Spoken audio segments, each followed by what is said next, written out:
अथ श्रीसङ्कटनाशन गणेशस्तोत्रम्। नारद उवाच प्रणम्य शिरसा देवं गौरीपुत्रं विनायकम् भक्तावासं स्मरेन् नित्यम् आयुः कामार्थसिद्धये।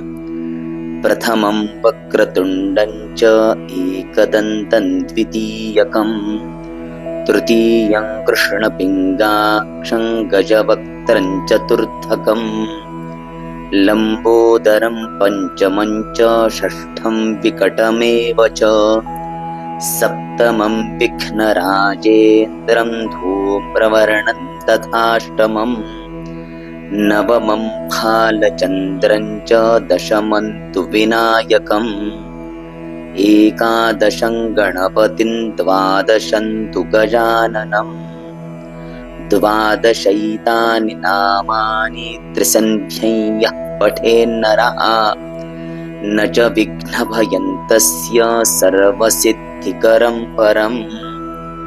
विद्यार्थी लभते विद्यां धनार्थी लभते धनम् पुत्रार्थी लभते पुत्रान् मोक्षार्थी लभते गतिम्। जपेत् गणपतिस्तोत्रं षड्भिर्मासैः फलं लभेत् संवत्सरेण सिद्धिं च लभते नात्र संशयः। अष्टभ्यो ब्राह्मणेभ्यश्च लिखित्वा यः समर्पयेत् तस्य विद्या भवेत् सर्वा गणेशस्य प्रसादतः। इति श्रीनारदपुराणे सङ्कटनाशन गणेशस्तोत्रं सम्पूर्णम्।